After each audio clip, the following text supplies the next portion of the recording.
Welcome to the Liberating Yoga Podcast, a space to explore yoga as a practice and path of healing, resistance, and deep connection. My name is Harpinder Mann.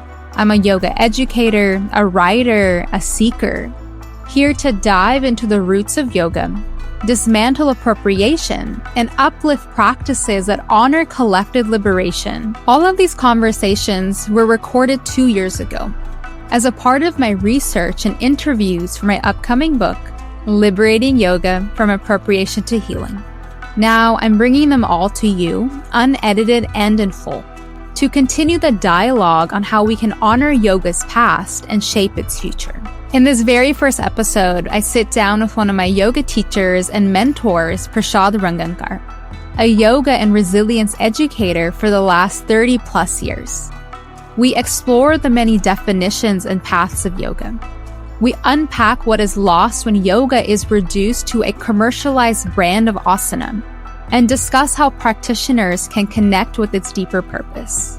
Prasad says, yoga is expansive, at once a life skill, a process of self-transformation, an experiential practice, and a vast body of knowledge. Let's get into it.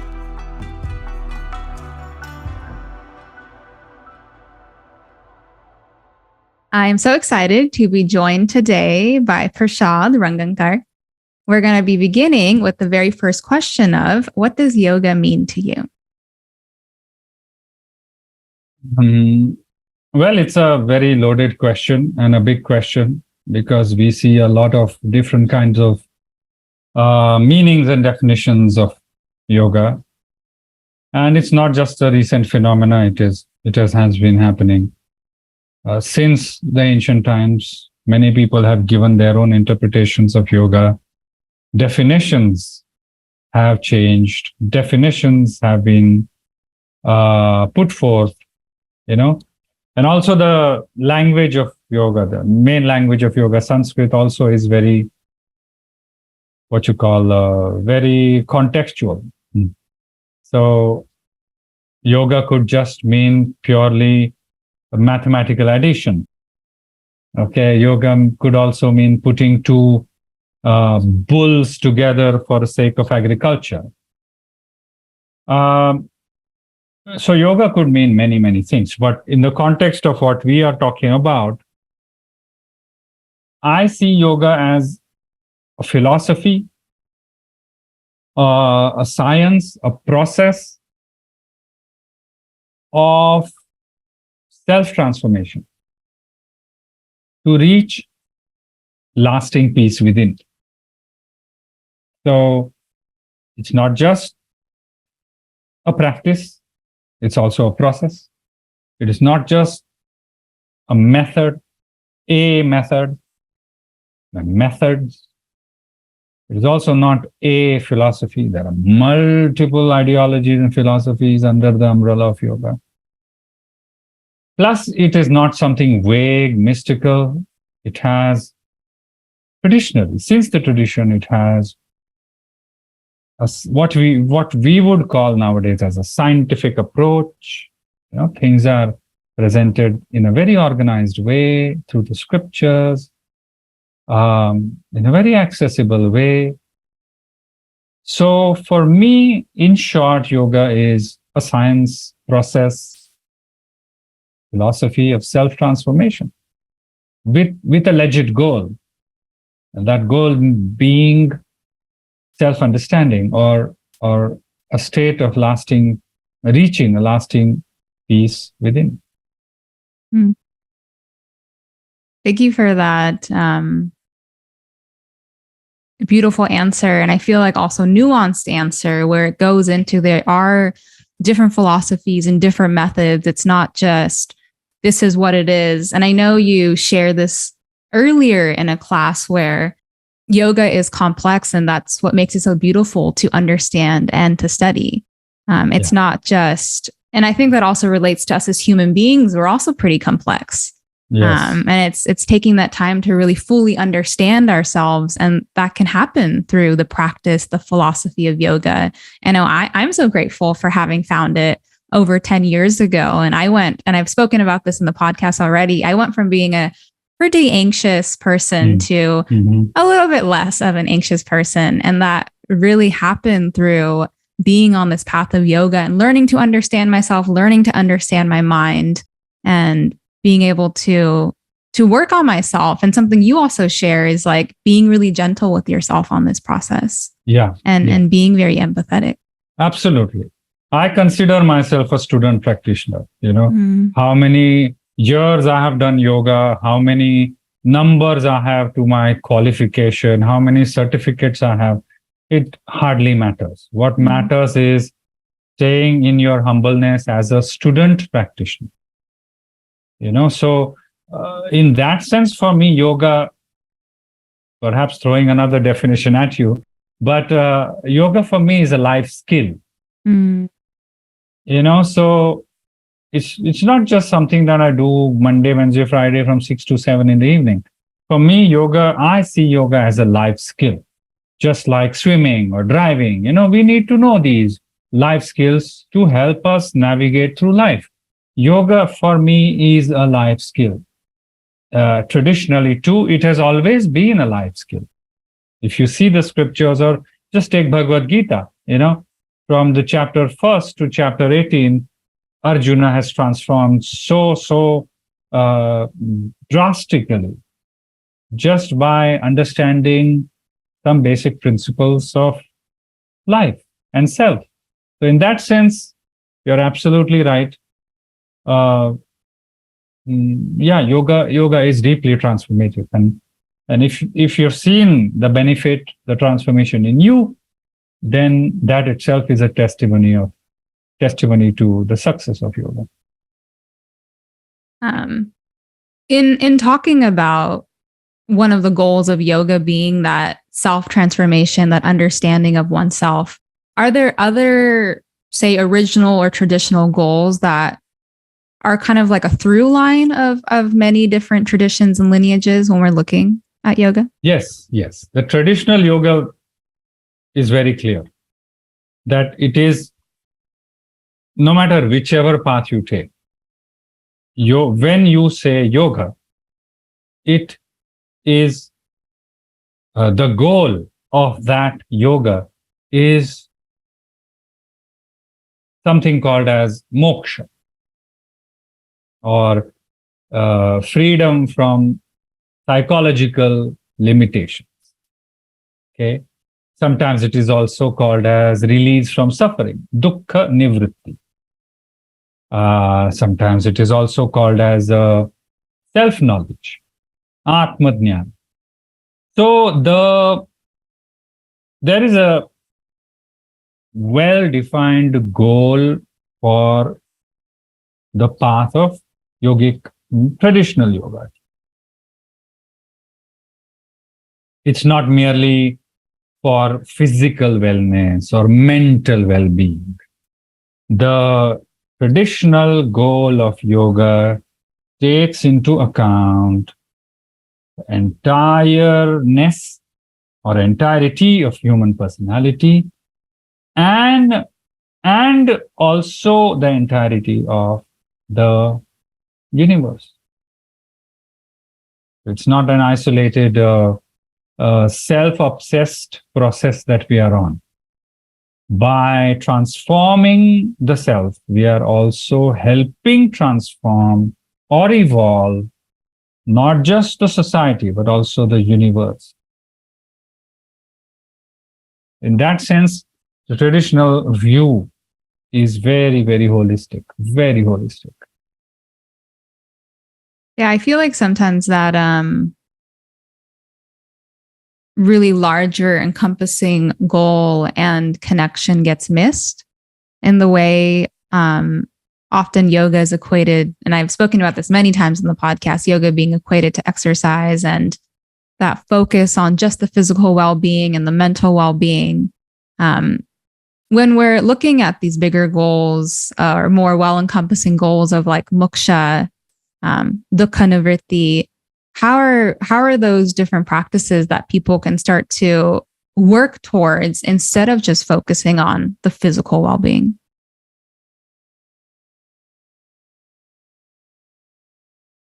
Well, by first acknowledging that yoga is more than what we like in a modern sense do.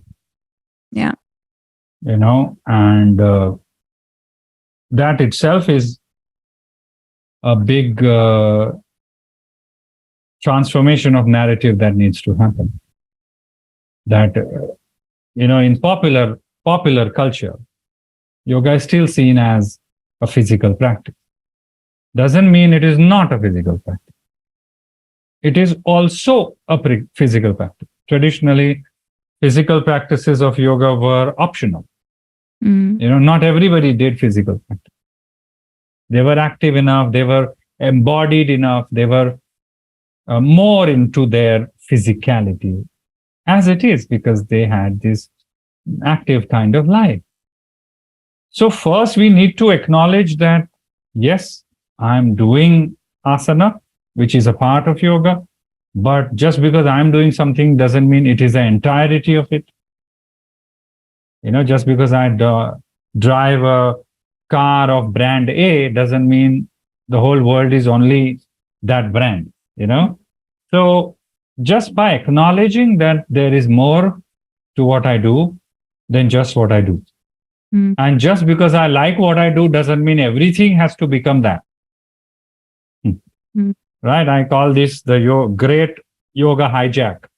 Just because I do asana and it's beneficial for me and it's good for me and I like it, that means the entire yoga has to be reduced to asana. It doesn't have to be that.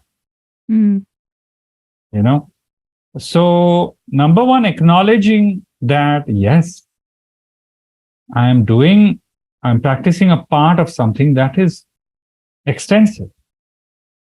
Then number two, having a sincere desire to know. Because what usually happens is in the modern narrative, we have projected yoga as the how, as a practice. We call also, I'm doing my yoga practice. Yeah. But it is not only practice, it is a process. There is a why to it. The how has a why.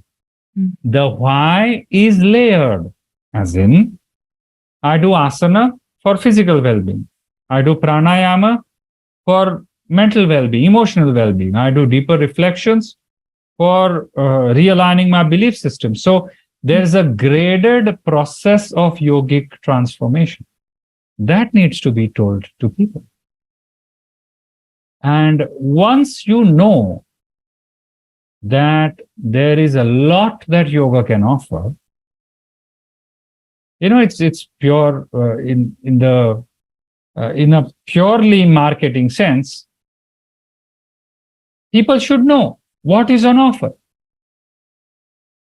Yeah, if you are a restaurant that has a full 8-course meal, but you're only emphasizing that there is salad, then the people will just think this restaurant serves salad. So there should be a sincere desire to know, including reverence for its cultural, traditional roots. It's just, sometimes I find it interesting, but I respect that is just in the last 5 years or 6-7 years that the popular yoga, or at least yoga teachers everywhere, have suddenly woken up to a fact that yoga has roots. Wow! Yoga has a culture. Amazing. Oh, yoga has a traditional basis. Great. So I really admire this, this whole awakening, which is good for people and yoga, which is good to bring in certain reverence to our understanding and also to the subject of yoga. Yeah, because I think having that understanding of the tradition, culture, and geographical roots makes a difference, because we're not just practicing and understanding yoga in a vacuum. It like comes from a place, and that place then informs the philosophies and the goals. I know in my research for this book, I've seen things like people saying, oh, well, this is American yoga, and this just began 150 years ago, the way that it's practiced now. And I read these things and I'm just like, I feel like people say those things so they can just like cut it off and be like, now we can do whatever we want because now it's American yoga. And I find that a little disrespectful when that's done. That happens, I feel, because we, and I'm saying we, okay, to a certain extent, I'm also responsible being a part of this, this worldview. That's because we have commodified yoga. You know, we've just made, this is yoga, now you take it. It's like that, you know. So, and because it has become a commodity, there is a certain impatience or rush to excel at it. Now, if you want to excel at it, you want to grow yourself, but also show that others are below you. So, and that's why, you know, because I know better than you, or because I feel yoga is this, can't be like that. You know, yoga is extremely complex because it is a body of knowledge. And I purposely use this term. Yoga is a body of knowledge. And just like our body is made up of different parts, yet working in integrity, yoga is also like that. You know, like if you ask me, what's the history of yoga? It would be like asking, what's the history of cuisine, history of food, history of economics? It's as wide a subject, you know, and we can divide the yogic history on multiple levels. That's why it is overwhelming. It is, I admit, as a student and as also as an educator of yogic history and culture, it is overwhelming. Because look, we can divide yogic history on basis of time, temporally. Yeah. So the way older Upanishads viewed yoga is different to how, let's say, older Upanishads, so 800 BC, okay? The perception of yoga in 800 BC was different to perception of yoga in 1000 AD. So based on that time frame, we have slightly different perceptions. Number two, division of history on basis of place. The yogic ideologies or philosophies that have come from the north of India, regions of Kashmir, Himalayas, are somewhat different to the ideologies and rituals that have emerged in the south of India. We can divide the history on basis of language. You know, literature in Sanskrit, yogic literature in Sanskrit. And then there is yogic literature in the thousands, literally thousands of languages and dialects that are in India. Thousands. Okay. Then we have division of history based on religion. Yeah. The four major religions that have emerged from the Indian subcontinent: Buddhism, Hinduism, Jainism, and Sikhism. All of them have their own yogas. Division of yoga based on subjects like logic, metaphysics, ethics. Division of yoga, yogic history based on saints, mystics, yogis. You know, these are just things that, or scriptures. You know, what the tantric scripture says, Upanishads may not say. History of yoga based on techniques. The techniques that bhakti yogis use, maybe the hatha yogis don't use. Sorry for a long answer, but I'm just, since I made a remark that yoga is complex, I have to substantiate my statement. And these are just points that are coming to my mind right now. So you see, we cannot have a linear view of yoga. Mm. This is what I wanted to say. No, thank you for going into that level of detail, because I think that helps also students and practitioners and teachers, and even myself to move away from that feeling of like, oh, I don't know anything, or like the little that I do know, it's not enough. And it's just like, well, it is just complex. So it's like for me, speaking from my own experience, then the little that I know, I can celebrate that in practice and then keep moving forth on the journey. It doesn't have to be oh my God, there's so much to know and I don't know any of it. That means there's something wrong with me. It just means it's just layered and complex, and there's so much to it that maybe in this lifetime, I'm just not going to be able to get to it. And Absolutely. That's okay. Absolutely right. And this is what every yoga student and teacher should know. That yoga is complex and you don't have to know everything. And you don't have to do everything also. And you are not supposed to know everything. This is the beauty of it. Traditionally, too, you're not supposed to know everything. You're supposed to know yourself. Mm. Yoga is not about intellectual breadth of knowledge. Yoga is about a depth of self-understanding. This is a big point that I'm making right now. You don't have to know many things in yoga. You just have to know yourself. It's about knowing just one thing.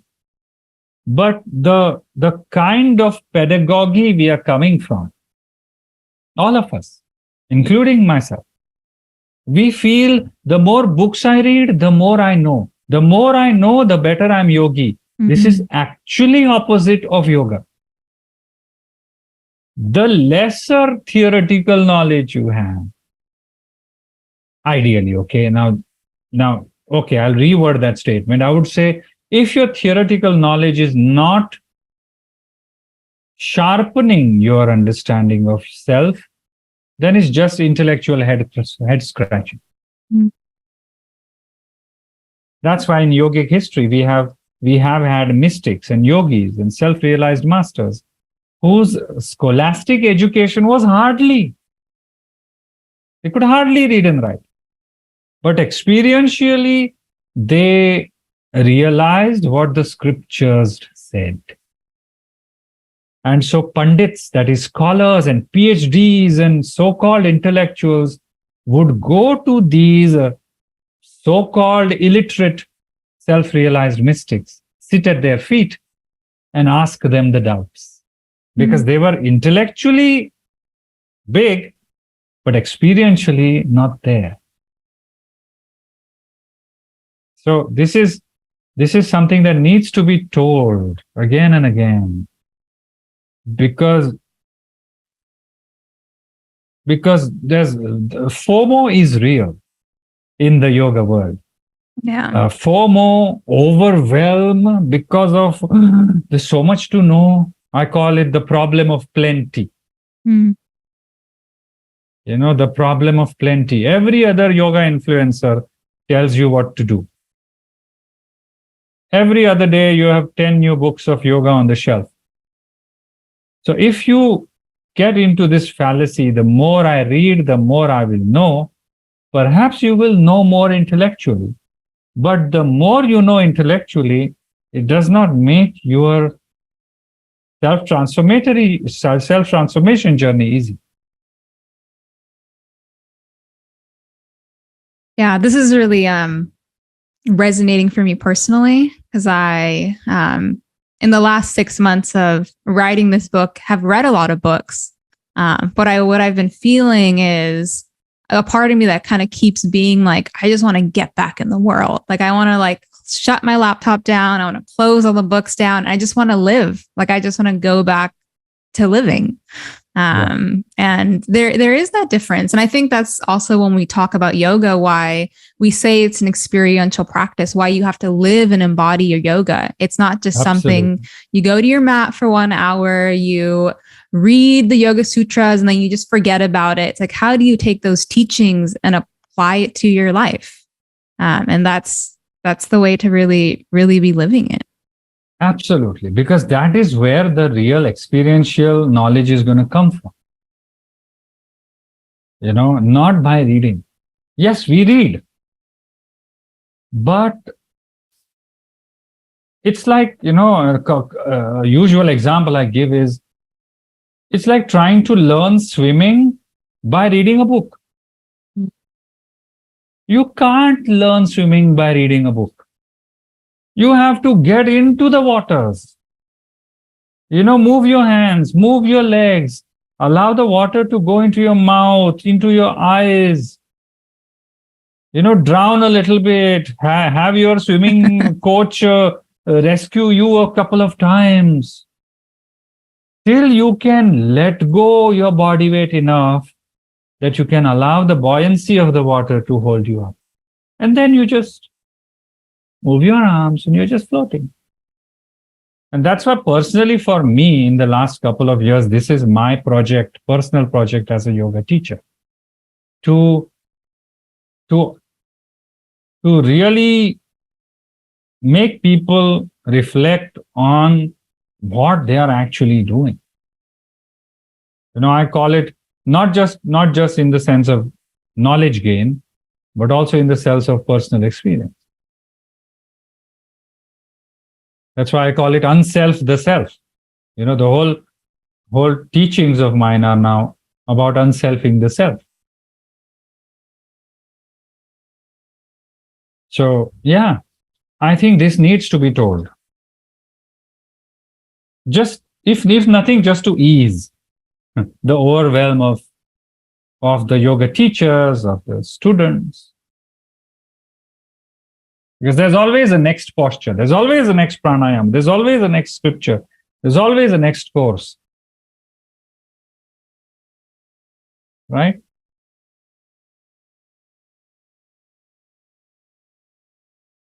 This next question, we've been talking a little bit about it. What do you perceive as like, what is traditional yoga, if we can say that, which I think we can, and we've been talking about it, versus modern or popular yoga? Yeah, I like to call it popular, not modern, because there are lots of amazing teachers and lots of amazing educational initiatives and nice things happening in modern yoga. So I don't want to just bash modern yoga, because I myself am a part of it. And they're really very, very well-meaning, genuinely intending teachers in modern yoga. Everybody is doing their part. Secondly, just because we are comparing modern yoga and traditional yoga doesn't mean one becomes good and one becomes bad. That also needs to be told. Okay? We are just comparing. We are contrasting. Doesn't mean this is not a value judgment on any of it. So having said that, there are some definite markers that can kind of help us put a context to modern yoga and traditional yoga. Now, I've spoken to some people, some senior teachers, they don't like this. They don't know, no, yoga is yoga.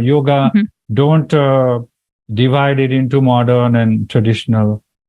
But I don't see why we should not, just because we divide a timeline doesn't mean one is good and one is bad. If you say medieval history and modern history, doesn't mean medieval history is bad, right? So we're just dividing it in this sense. So number one, I would say that in popular modern yoga, we see yoga purely from its physical benefits. Thankfully, in the last 8-10 years, it has also become mental benefit. Nowadays we see yoga as a mind-body modality rather than a purely physical fitness modality that was the narrative 10 years ago. Mm. But in the traditional sense, as I told you, as we discussed, it is very clear. It is a path or a process of moksha or self-knowledge. Liberation or self-knowledge. Both are the same. You can't liberate yourself without self-knowledge. So that's that. It's very clear. You pick up any yoga book, pre-modern yoga book, and it will be based in this goal that ultimately we are trying to reach a state of moksha. Number one. Number two, in modern yoga, we see yoga as a practice. So I do something and that's it, twice a week, 5 times a week, twice a day, whatever it is. But traditional yoga looks at yoga as a process of self-transformation. Even though the yogi may start with some very physical modalities, the yogi knows where they are trying to go. So and the scriptures are very vocal about it, that when the scriptures talk about yoga, they talk about the spectrum. Third would be, and it is very interesting, that in popular yoga, you don't need the ethical, moral framework.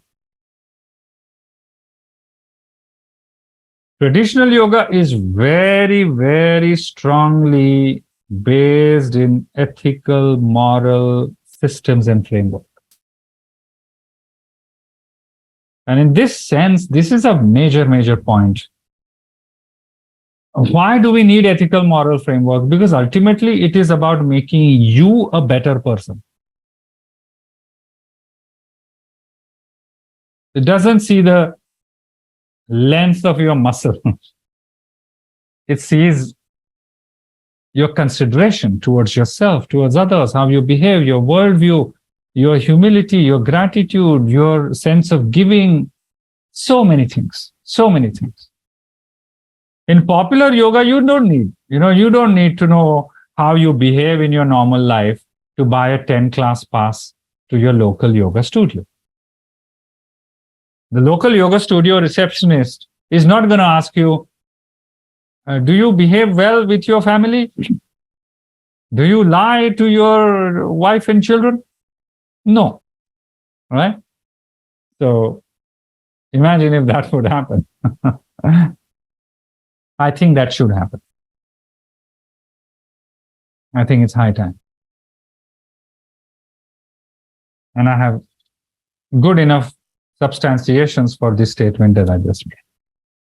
Number 4, there is no need of knowing history, philosophy, culture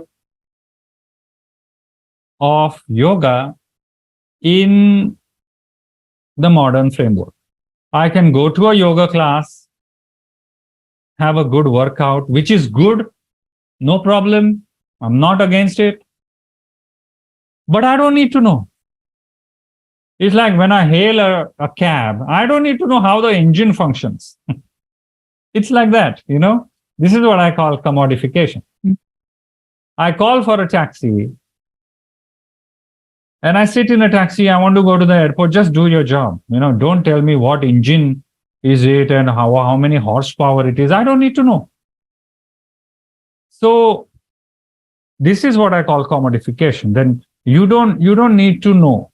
And that's why the additional point to this point is that there is no need for a studentship in modern yoga. There is no need to be sincere, to be dedicated, to be regular. Yes, it will help, but it's not required. If I buy a 10 class pass, and I don't go to the studio, then I can say to the manager, can you extend my 3 classes over next 2 months? Please, I'm traveling. And if they want to retain a customer, they would allow. So traditional yoga, that doesn't happen.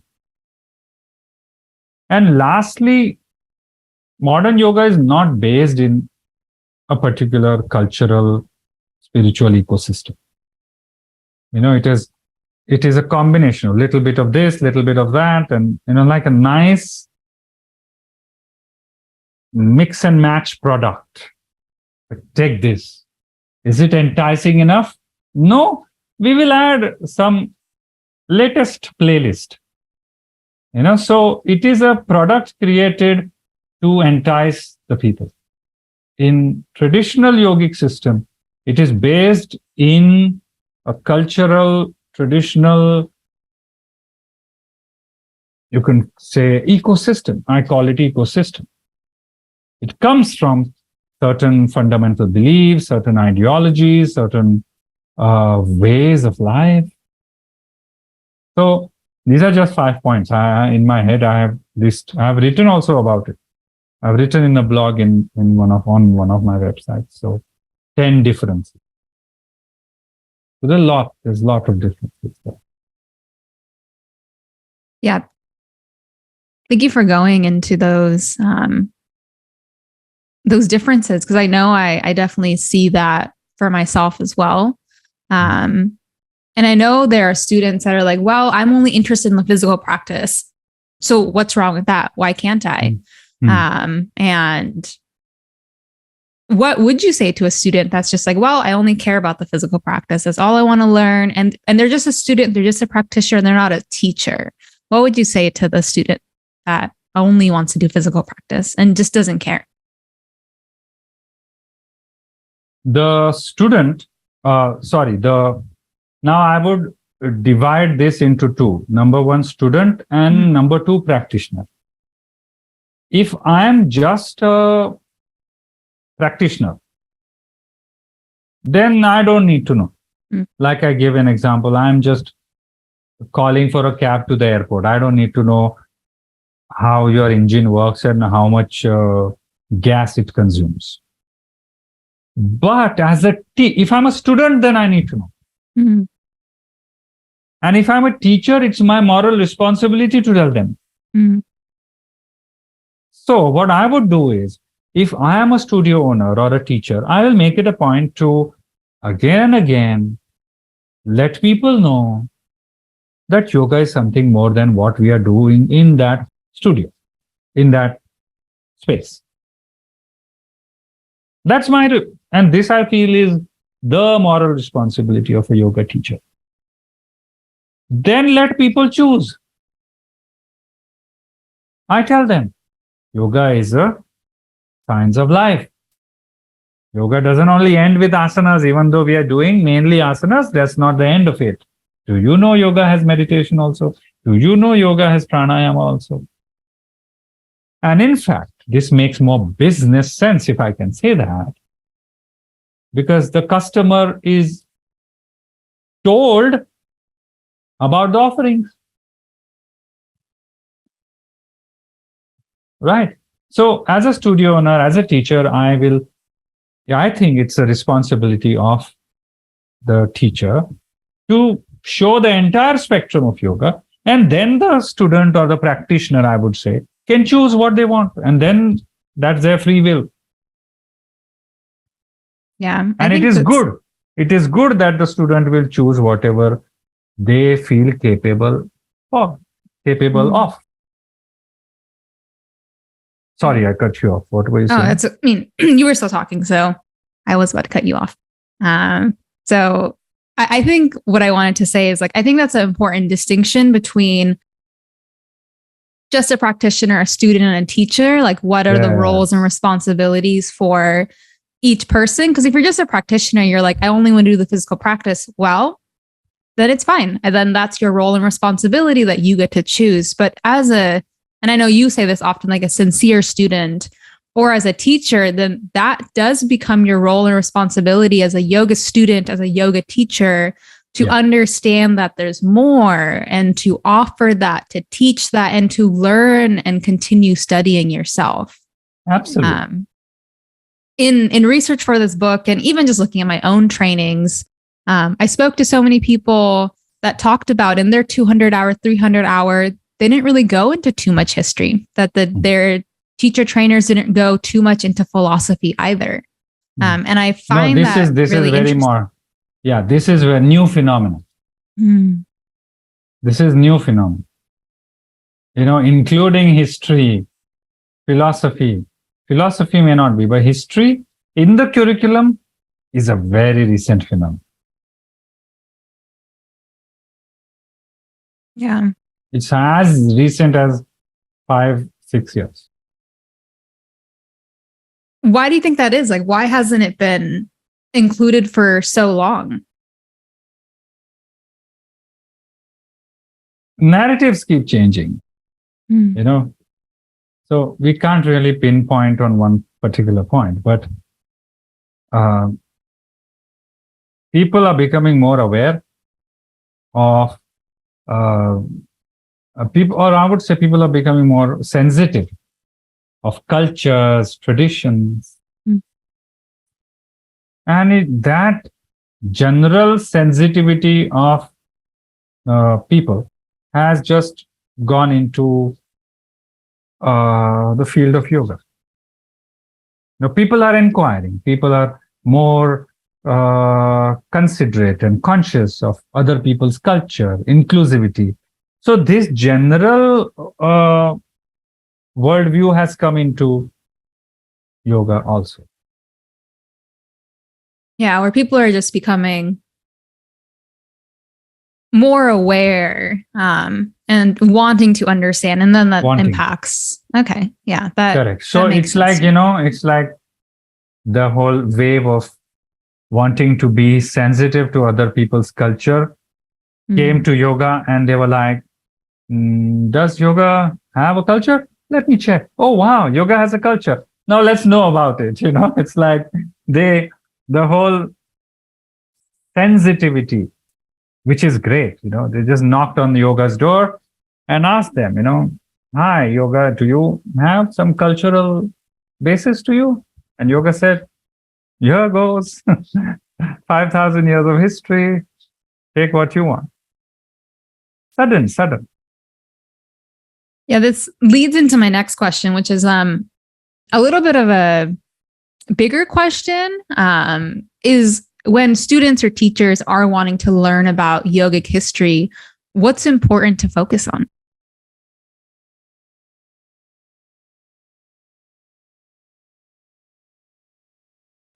Realize that yoga is huge. This is a very loaded question. And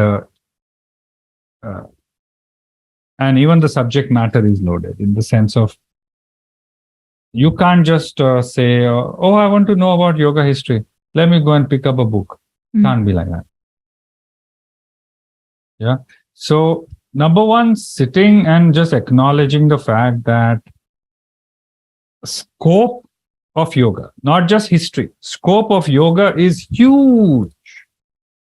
Like I said, time-wise, it is at least 3,000 to 3,500 years. At least. Yeah. Okay. If you look at the oral tradition, and if you look at the Indic understanding through the Puranas and literatures, then it goes to thousands and sometimes even millions of years. So it is huge. It is complex. It is multi-layered.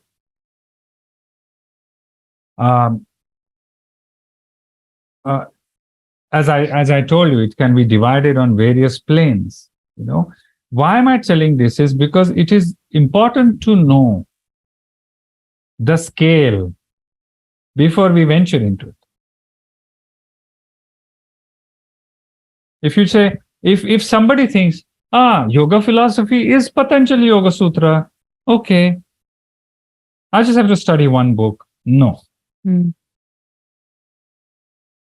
And traditionally, Patanjali Yoga Sutra was not the first book handed out to yoga students. No, it is a mature scripture. You had to study many other subjects and scriptures before you came to study the Yoga Sutra. Yoga Sutra by itself cannot be understood by itself. Like, say, Bhagavad Gita. I would say there are pre-study scriptures to Bhagavad Gita too, but doesn't matter that. If you take one-on-one comparison, Yoga Sutra is much more complex. So just knowing the scale before venturing into it would help. Otherwise, the overwhelm will strike. And then what happens is once we get overwhelmed, we lose interest. Yeah, I think what's also helpful here when I'm here, this is also just giving a lot of relief for me with my book. So when someone picks up my book, no, I'm just covering a little bit. There's a lot more there. Very so don't think I'm going to cover it all. Good. But I think what this is also helping is sometimes I find there's a simplistic understanding of yoga where people are like, oh yeah, you're right. There's more to asana. There's the 8 limbs. But then it's like, well, we can even move past the 8 limbs. And the next question will eventually get to the Margas of yoga. There's other lineages that have their own limbs of yoga. There's actually so much more to yoga than just the understanding of like, oh, it's just the 8 limbs. Not Absolutely. Again to like overwhelm people, but just to understand the breadth of vastness that is available. Absolutely. And this is something that I see that happens, It's a natural human tendency to want to simplify things, which is great. But in wanting to simplify things, we are making something that is multidimensional into linear. So like we need to ask, is wanting to make yoga accessible diluting you? This is a question we need to ask. Right? It's like this. If I give this example. If, I'm trying to serve you tea. Okay? And you drink the tea and you say, oh, it's very strong. And then you say, okay, don't worry, I'll add some hot water. You add some hot water. And now you added so much water that there's no tea anymore. You're just drinking hot water. But you're calling it tea. Right? So we need to find that balance, which is possible. You can't just drink the raw concoction of tea. It's too much. You'll just keep hopping for the next 24 hours. Right? But then you can't also dilute the tea so much that just in your mind it is tea, but actually you're drinking hot water. So we need to find that balance. And for this, it is I'm saying it again, it's very important to have a well-grounded studentship. But finding a teacher, being a student, considering yourself a student, and teaching out of your experience and knowledge as a student rather than just getting a certificate and teaching.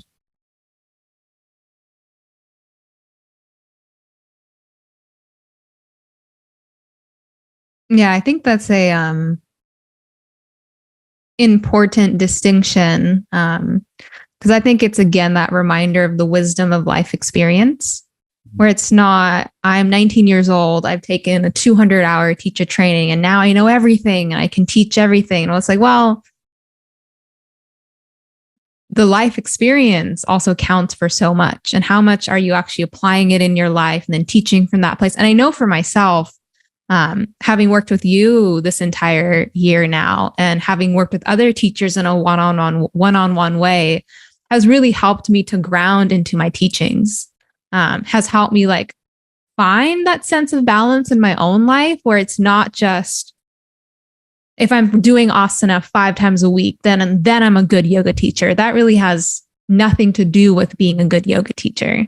Being a good yoga teacher is like, how sincere can I be? Can I also admit like, oh, I don't know something. Let me come back to you on that. I think there's so many different qualities that being a good teacher, or being a good yoga teacher, or a good even yoga student includes, that's beyond just like, can you do a handstand? Are you able to contort your body in a certain way? And it's like, maybe that's the conversation we also need to be having, is like, how does someone be a good yoga student? How does someone be and maybe the word good is also, good or bad, sincere. How does someone be a sincere yoga student? Sincere yoga teacher? is a better word rather than good and bad, or authentic or inauthentic. Yeah. So sincerity starts with the self straight away.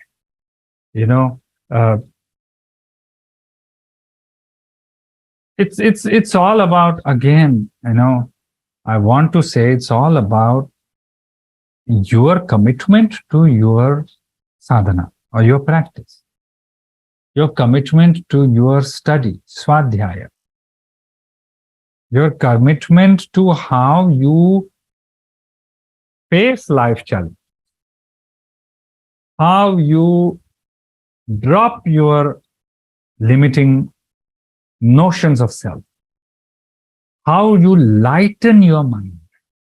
We need to give more emphasis to that rather than I have a blue tick or I can stand on my head for 2 hours, or I have 1 million followers on Instagram, or I just released a book, or I have PhD. These are all supplements. But that's why it is called supplement. Supplement cannot be in absence of what is the main thing. Main thing is you, and how have you transformed yourself. That's it.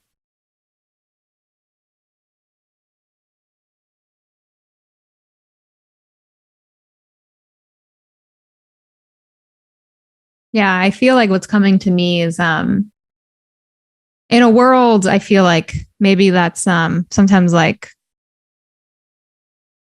and when we're trying to commodify something, maybe it's hard to be like, well, how do I commodify and show that I've transformed myself, versus like, I can show myself doing a headstand. I can get 1 million followers, but how do I show someone that I've transformed myself, if we're thinking about yoga as a commodity?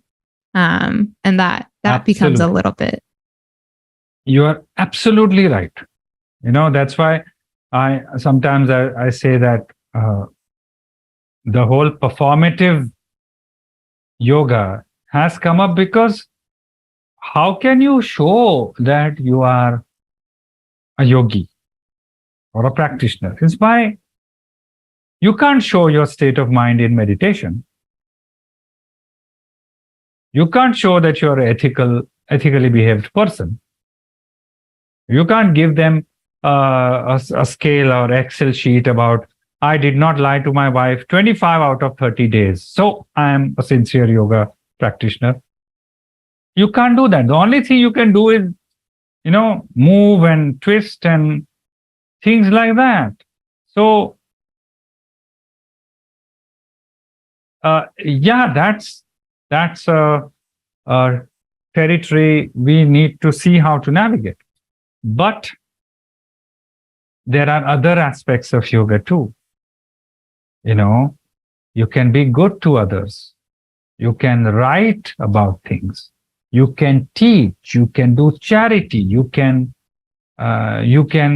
write about your experiences as to, let's say, as to how you could stay calm in a situation that could have triggered you due to your pranayama practice. That's why I really tell my yoga students to write. You can put a picture of yourself in asana, but then what happens is then the whole narrative changes. It's like if I always say that America is Statue of Liberty, then the whole world thinks only America is Statue of Liberty only. No, but there's so much, so much to the US.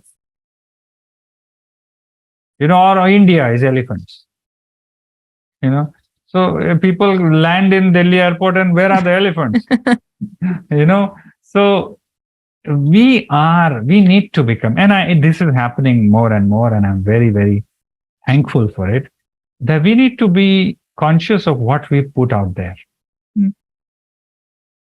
Just like we have to be conscious of who we get influenced by as a consumer of social media, we also need to be conscious of how we influence. So it's not just what we consume from an influencer, but what we give as an influencer. We need to be conscious of that. Yeah. Yeah, I think that's a really important point around having that awareness, the consciousness around like what are we consuming and what are we also in ways that we're also influencing other people. Because I know the way that I also post and share has drastically changed. Because what I saw was like pictures of people in asana poses. And I thought, oh, that's what it means to be a yoga student, yoga teacher. So I was kind of just following. And then I realized, wait, no, there's more to this. And then over time, the way that I also post and share changed as well. Yeah. The next question I had for you, and I've been itching to get here, is the margas of yoga, the different paths of yoga. What are they? Are they important to understand, to practice? I would love to hear you on this. So this is a very important term, the marga. And I've written about this many times because I want this term to be out in the public domain. Marga. Margam literally means path. Now, if you say path, then of course, the next question is, what is the destination?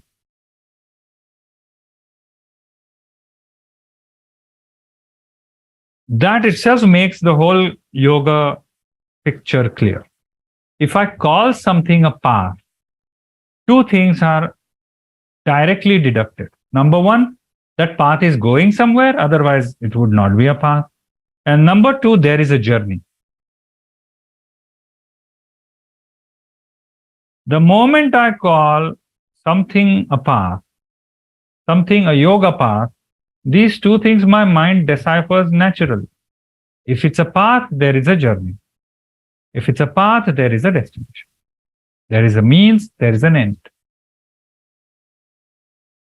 So, as I told you, or as we discussed, that in the traditional narrative of yoga, there is a very systematically laid down goal. That goal is called differently in different schools of thought. Some call it moksha, some call it nirvana, some call it dukkha nivrutti, that is release from suffering. Some call it atma jnana, knowledge of self, whatever. But you can say these are just different terms to denote the same state of mind or state of knowledge. So if that goal is set, then these are just multiple pathways to that goal. So what we call nowadays as XYZ yoga, ABC yoga, PQR yoga, are the margas. In the traditional literature, it is called bhakti marga, the path of bhakti. Or it is called jnana marga, path of knowledge. Karma Marga, path of Karma Yoga. I feel it is very important that this should be made known to people, because I have seen people reach kind of a roadblock. Okay, I'm pretty flexible in my body. Now what? Does yoga end there? If you tell them that there are many paths that you can walk on, and it's not like these are linear paths, like not like one ways, okay? They interact, they intersect, you cannot say no karma. Are you a karma yogi? Oh, I'm a bhakti yogi. Nice to meet you. You can't say like that. Okay? Karma mixes with bhakti, bhakti mixes with karma, both of them refine your jnana. So again, nothing is linear in yoga, It makes me laugh because you can't say this is this. So the more people know about, again, going back to my restaurant analogy, if people are told what the chef can make, then they have a choice. If the menu card just has one dish, then they have no other choice. Then they will consume the dish and leave. So I feel it is a moral responsibility of every yoga educator or teacher to tell the consumers that these and these are there, these and these exist, and they take you to a certain refined state of existence.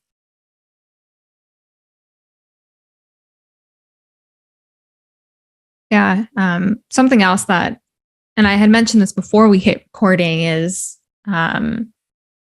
I was also looking at, and I know you write a lot about Hatha Yoga being one of the Margas, but then Raja Yoga is somewhere I was getting a little bit confused looking at the history of the Raja Marga. And that didn't seem quite as, and this is just from my perspective, like well defined as when I was looking at Karma Marga and Bhakti Marga. Raja Yoga seemed a little bit more maybe recent. Yes. So I was wondering if you had any more context around that.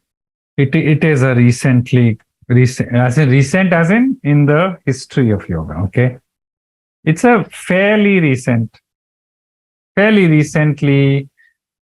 word that has come into play of the yogic discourse. What is Raja Marga? Or a Raja Yoga?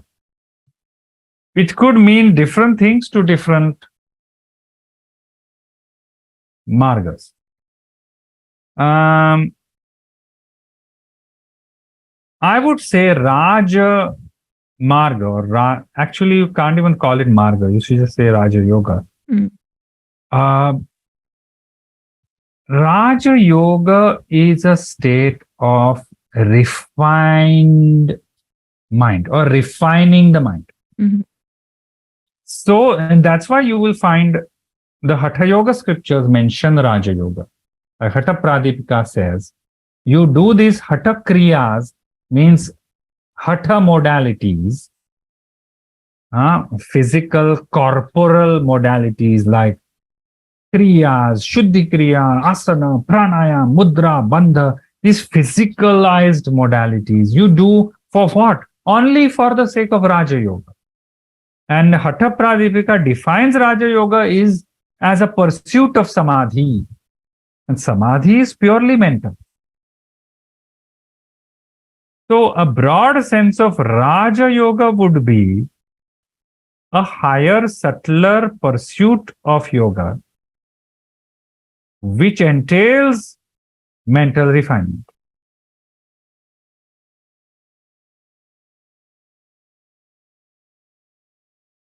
And that's why the Hatha Yogis keep saying this again and again.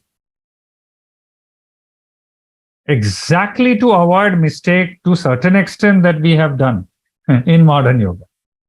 The Hatha Yogis always want to remind us that Why are you doing all these physical practices? Only to refine your mind. Never forget that. Never forget that. Never forget that. So Swatma Rama says you do these hatha modalities only for refining your mind to take it to samadhi, the highest level of samadhi.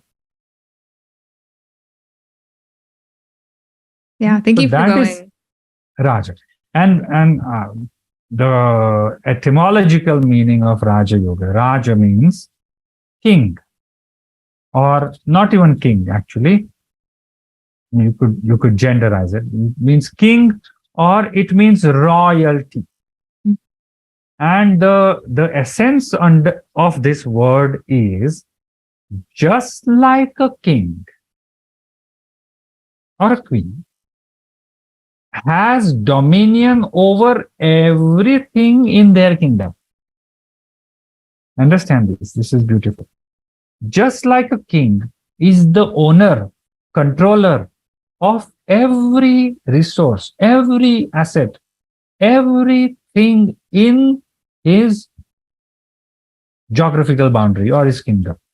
Same way, when you reach the highest level of samadhi, you have dominion, control, ownership over every aspect of yourself.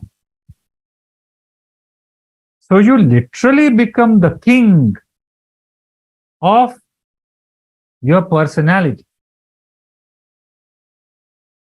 because you have ascended to that level of mind from where you can literally command any processes of your mind. That's why the sixth chakra is called Ajna chakra. Ajna means command. Ajna means command. So when your Kundalini comes here, you reach that state of mental refinement from which you can give a straight authoritative command to any aspect of your mind. You can say, nervous system, work properly. Mind, now don't go into the memory. Whatever, you are not in the bondage or limitation of your karmas, your conditionings, your impulses, your likes and dislikes. You have a complete control. You are the king of your mental world. That's why the title Raja Yoga, king. There's a lot of symbolism in yoga that needs to be understood in its symbolic sense only. Yeah, I've never heard it described that way. And so thank you for that. And I feel like as you were describing it, I could feel every cell in my body being like, wow, like that would be so amazing. If I could be like, mind, stop thinking about that thing. Instead, my mind's just like, what about? And I'm just like, no, we need to focus. To have that amount of command, I'm like, wow. That's what we're working towards on this path. Very good. Let that be your process goal. And it happens, and you don't even have to go to that highest state. Just slight refinement of your mind, you feel confident, you feel more into yourself, you feel, yes, I can do it, you feel empowered. Just slight move, like you get over one fear of yours. Imagine just one fear. How empowered you feel, if you get over, let's say, a fear of spiders. You work on it. You have fear of spider, and then you get over your fear of spiders. And then you're like, send them on, any spider, send giant tarantula, and I will not be scared. It's like, like you're scared, you're anxious to sing in front of people, but now you've gotten over your stage fright, and somebody says casually, hey, Harpinder, why don't you sing a song in this party? Why not? Give me the mic. How empowered you feel. Now imagine that happening with every limitation that you have. This is what Patanjali says. Why do you refine yourself through samadhi? Because every refinement literally releases the Purusha or the eternality of consciousness from these tight limitations. And when that happens, you experience them. It's not like, it's a lived experience. It's just like the body grows during puberty. I always correlate a yogic process to puberty. Why? Because our body grows. Physical changes, mental changes. It's complete. Anatomically, psychologically, comes with its own confusion. So why do I give a correlation to puberty processes? Because you live puberty.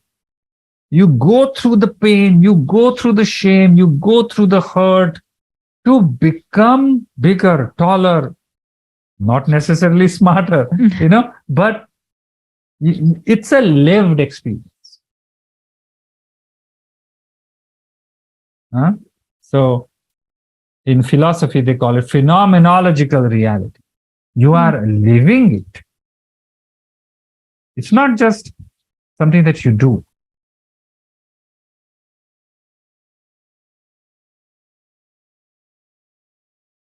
Yeah, thank you for that example. Because I feel like what was also coming up for me is it kind of goes back to earlier what we were talking about, like applying the teachings to our life.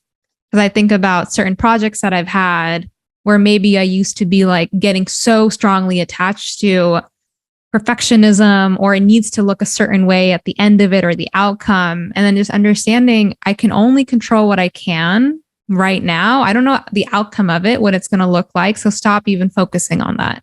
Just focus here, and allowing some of that burden and limitation to release is freeing. And I have come to that understanding through yoga, through yogic philosophy. And I think that's where we start to see in ways that we limit ourselves. And it's just like, okay, I'm seeing that I'm limiting myself.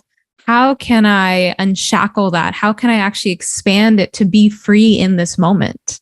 There was once you said to me, this is like 2 months ago in one of our sessions, you were like, if you wanted and you like snapped your fingers, you could reach enlightenment like this.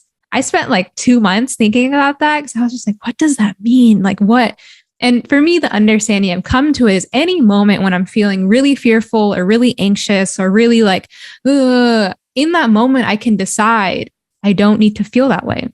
I don't need to have such a tight grip or a fear. I can literally, we need to feel our feelings and those things, not bypassing, but like, I was like, oh, I can just not be that way. And I've tried in certain circumstances where I'm just like feeling really just like, oh, this is not happening the way I want it. I'm like, well, it's happening the way it is. So maybe that's just okay. And then I literally feel lighter in that understanding. But I've been thinking about that ever since you said it. You hit the nail in the head or on the head. This is Vairagya. Understand? Not just Patanjali. Patanjali says Abhyasa and Vairagya, practice and detachment. You see how you said it. I don't have to.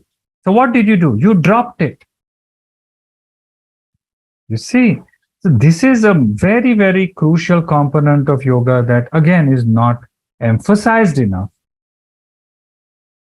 because of commodification. The process of yoga or the evolution of yoga happens through practice and detachment. And how you said, when I dropped it, it was freeing. This is a line in Bhagavad Gita. Tyagat Shanti Nirantaram. Tyagat Shanti means through Tyaga, means through letting go, Shanti.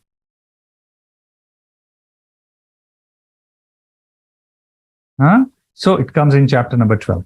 So Tyagat Shanti means via, or Tyagat means through Tyaga, letting go, giving up, eternal Shanti ensues. Now, because somewhere we are all bounded in this spiritual materialism, nobody is going to tell us. People are going to say, buy my product. They are not going to say, don't buy my product. People are going to say, consume one more course. What you will hear is consumption, not letting go. Yeah, Understand? Sorry, I didn't mean to cut you off. Did you? And secondly, the reason why we feel empowered is because the source of empowerment is already there within. It doesn't come from outside. This is a very deep subject that I'm hinting at. We can talk on this for hours. That if I put a black cloth on a light, then the radiation is what you call hidden. Now, when I remove that cloth, the light shines again. Why light shines? Because radiating light is the nature of that light bulb or tube light or whatever you call it. Now, when you drop something, why did you feel free? It's not that what you dropped, only in that much part freedom came in from outside. No, you are already free. And when you dropped a layer, that freedom just radiated out of that little gap that you created. So we are not really, and we really need to understand this point, we are not really gaining anything in yogic process. What we are gaining is something that we already have. It's not coming from outside. And that's why the whole process of yoga, and I've written about this a few times, but it doesn't get as appreciated as some other, physical posts of mine. But it doesn't matter really. But what I'm trying to say is the whole process of yoga is just about dropping our guards, letting go of our fears, letting go of our guilt, resentments, memory.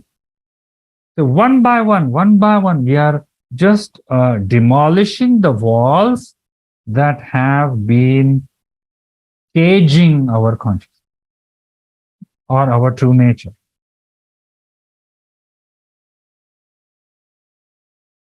And that's why you see what I have said before, that it's not about how much you know. It's not really about that. It's about how you use your knowledge to undo yourself. And if this point is not understood, you just become a consumer. That's why there's a beautiful line in one of the scriptures of Tantra called Shiva Sutra. It says, Jnanam bandha, knowledge is bondage. And I love this. It's a warning. Knowledge is bondage. Knowledge can become bondage, especially the way we understand knowledge now. Information, collecting qualifications. I read 10 scriptures. I can chant 100 mantras. It is helpful, but this is not it. Means are not the end. Yeah. I mean, I feel like there's just so much wisdom you shared. I'm just taking the time to even process all of it instead of it just going in one ear and just immediately out the other. And something else that came up for me, and as we near the end of our time together on this podcast. Oh, it's done already? Oh, okay. I thought. I thought you were just getting warmed up. I know. I mean, we can go for another couple hours. I'm okay with that. I know. But the last question that I had is around critical thinking. Do you think critical thinking is missing from the way yoga is taught currently? And what would it look like? What does critical thinking look like? Because I know what I've seen sometimes in the space of people saying, well, like, no judgment. If someone tries to express like, oh, maybe you shouldn't say it or practice in that way, or only love and light, or it's only about embodied practice, so we don't need to even understand from a knowledge perspective. What do you have to say around the critical thinking? Any knowledge. I think number one, yes. Okay. In all honesty, I think modern yoga world, and when I say modern yoga world, I mean the stakeholders of modern yoga world, the yoga teachers, need to become little more critical minded, as in need to use critical thinking. It is important because when you say knowledge, it becomes an exploration. Yoga is investigation. Yoga is not just practice. Commodification makes it practice. Remember my Uber example. Okay, I come to you, you make me go through 20 sequences, I sweat it out, I feel stretched, I go home. I don't need to know which muscle it is stretching and why. Fair enough. But at the level of teachers and students, critical thinking becomes very, very important. Because anything and everything can be marketed as yoga, right? So if we say yoga is knowledge, if we say yoga is pursuit of understanding, then there is some kind of investigation. If there is some kind of investigation, then we should know what to take, what to reject, what to filter out, how to investigate. Right? I mean, investigation, you can't be haphazard. You can't, if I have to find my stock that I lost, I have to go systematically. So this logic and, this logical or critical thinking process is an essential part of yogic study in the tradition, not just Eastern tradition. You take any ancient knowledge system, including Western philosophy. Before you study philosophy, you have to have at least a little understanding of logic. Okay, you take Indian philosophy, Chinese philosophy, you have an understanding. You need an understanding of critical thinking, because to know, you have to know how to know. Mm. There's a whole subject in philosophy called epistemology. Epistemology means theory of knowledge. When I say I know, what do I mean? Mm. Do I really know what I mean, or is it my imagination or belief? So like, for example, Patanjali talks about pramana. When Patanjali talks about the 5 vrittis, pramana, viparyaya, vikalpa, nidra, smriti. Pramana means definitive knowledge. And then Patanjali says, what is definitive knowledge? Pratyaksha anumana agama pramanani. Means definitive knowledge comes from actual sensory experience, pramana or inference, and testimony. Testimony of the scripture, testimony of my guru, your guru, something like that. So the point that I'm making is, yes, it would be nice if yoga teachers are educated at least in some basic critical thinking. The reason I want this to happen is because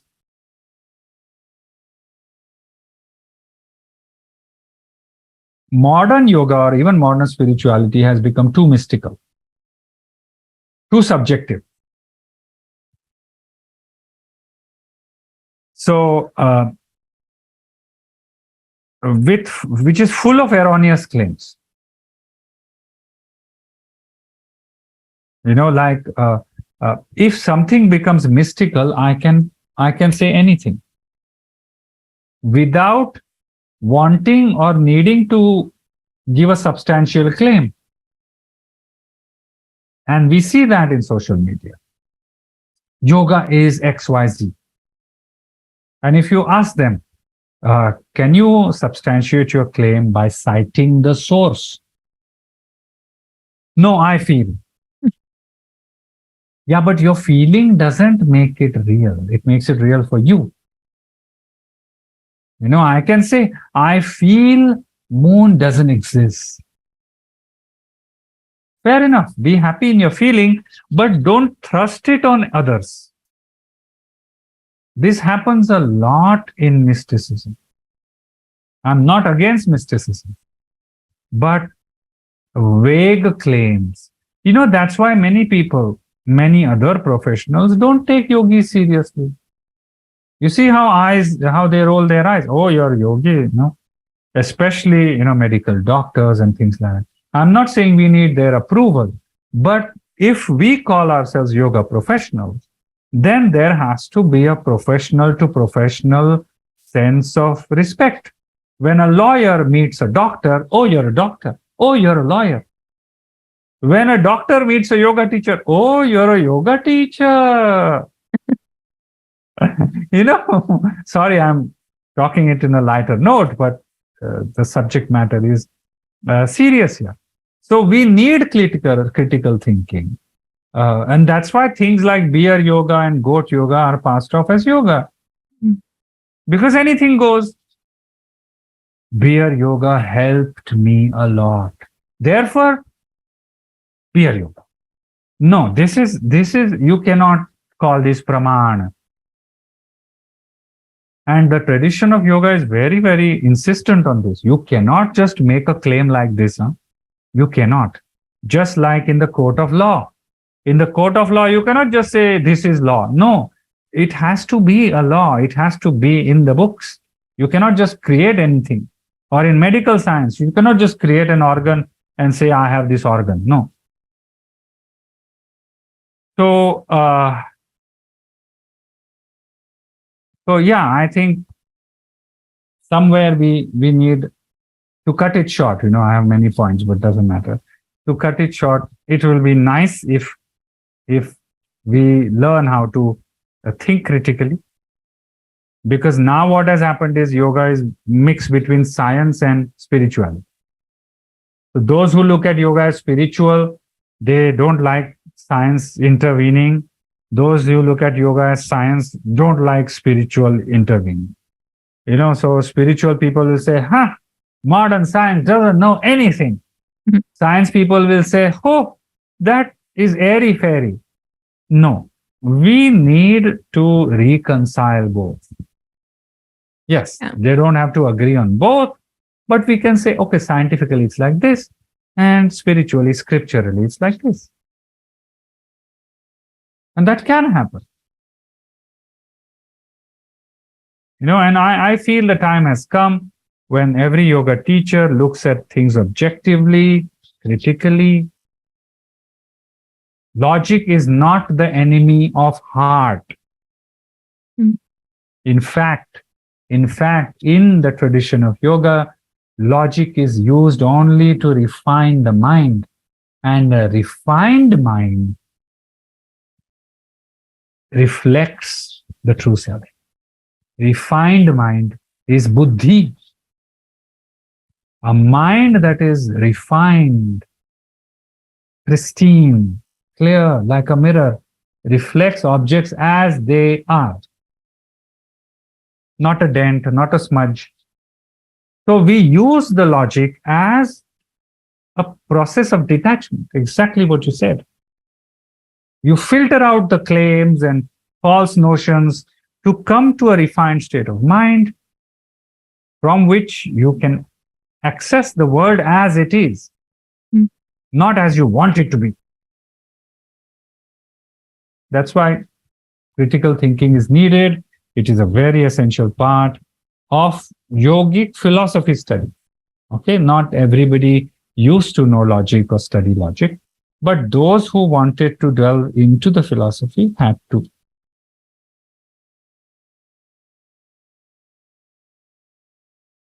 Yeah, I remember taking some philosophy classes when I was at UCLA, and it just seemed like everything was going right over my head.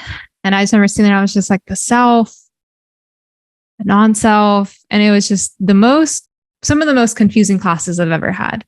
Yeah. And what I think that makes me think about with like yogic philosophy, and what I've seen sometimes teachers saying is like, oh, you can learn on your own. Just pick up a book, translation and commentary of the Yoga Sutras, and you'll be fine. You'll learn it. I'm like, it's just not quite that simplistic. There's like more steps and things beforehand. And what you're saying, like learning about logic and having that critical thinking piece, and then going and entering into that yogic philosophy, instead of it just being like, yep, you can do it yourself. Because I remember being in those classes just like, what am I learning right now? Like, this is pretty difficult. Yeah. But I believe a right teacher can teach. Mm. You know, you need to find a teacher that can simplify and also objectively tell you, look, beyond this, I can't simplify. Mm. Because with yoga, what happens is you can simplify, and after a point, you can't simplify. After a point, the student has to raise their level to access that knowledge. Mm. Everything cannot be simplified. Yeah. So it is a dual process. You have to raise your level as a student. Like advanced mathematics, you cannot teach to a second or third grade student. But you have to start with basic arithmetics. 2 plus 2 is 4. Okay. And then go into advanced calculus or integration or whatever. So we have to understand this as yoga teachers and students, that the knowledge is spectrum. We have to grow and access that knowledge. See, this is why in popular understanding of Yoga Sutra, the biggest topic discussed is Yama and Niyama. How many times have you seen anybody write a post on levels of samadhi from Yoga Sutra? Everybody talks about asana, Yama, Niyama, nothing wrong with it. Why? Because asana we can identify. Yama, Niyama, yes, we live it. The highest state of samadhi we will never even understand. That's why, when people say Yoga Sutra is all about Yama Niyama, not really. Yes, it is important, but just don't again reduce it only to Yama Niyama. It's not just 10 ethical moral commandments given to you and that's the end of it. No, there is so much in the Yoga Sutra apart from Yama, Niyama, Asana and Pranayama. In fact, sometimes I say the Ashtanga Yoga or the Eightfold Path of Patanjali's Yoga is not even the philosophical section of Yoga Sutra. It is the practice section. It is not the core philosophy of Yoga Sutra. Core philosophy of Yoga Sutra is something completely different. So when we say the 8 limbs of Patanjali's Yoga Sutra are philosophy, they are methodology, they are modalities. They are the how, the why he gives in other chapters. So yes, we can make it accessible, like bite-sized wisdom. But there is also a responsibility of the student to grow in order to access deeper knowledge. And that's why practice is important. Absolutely. Yeah, I think there's so much in what you shared right now that's really resonating. And I also think this is a perfect place to end this conversation. So as we begin to wrap up, is there anything else you want to share where people can find you? I'll have all of that linked as well. Yeah, so they can just read the link. So that we linked for everybody. One last thing, actually, thank you for asking. One last thing I would like to say and urge to every yoga practitioner is to be patient with themselves. Be patient. Don't look at it as some competition or some reason or some method of elevating your self-esteem. Process of yoga is not about gaining validation, gaining self-worth, gaining titles, gaining anything. Process of yoga is losing. So please be patient. It is a process. It's going to take time. Hold yourself steady. Be a friend to yourself. Walk hand in hand with all the yous that you have in your head. All the selves inside your head, all the voices inside your head should become a team and move on the path. And for that, patience is most important virtue or attitude that one can cultivate. That's it, really. And the rest will come with time. Yeah, thank you. What a beautiful reminder to end on. Because I even think as people hear this episode and they're like, well, I want to learn the history and the philosophy now. Where do I go? Like, where is the teacher? Patience. Yes. It doesn't need to happen tomorrow. It doesn't need to happen next week. Just like slowly start to understand how much do you know? What do you want to know? Look for a teacher, and it doesn't have to happen tomorrow. So even as you listen to this episode, and if it's bringing up different things for you, take time to just sit down, go for a walk, like journal, reflect. Action doesn't need to be taken immediately. You can take time to just process and reflect. And such a beautiful reminder, and having that patience. This is a lifelong pursuit. So thank you so much. Thank you so much for your time, for your wisdom. It was such a pleasure to have you on this podcast. Thank you so much. And all the best with your book. Thank you so much. And thank you everybody for tuning in. I'll see you all for the next episode. Bye. Bye. Thank you for being a part of this journey. If today's episode resonated with you, please share it with your community and let's keep this conversation going.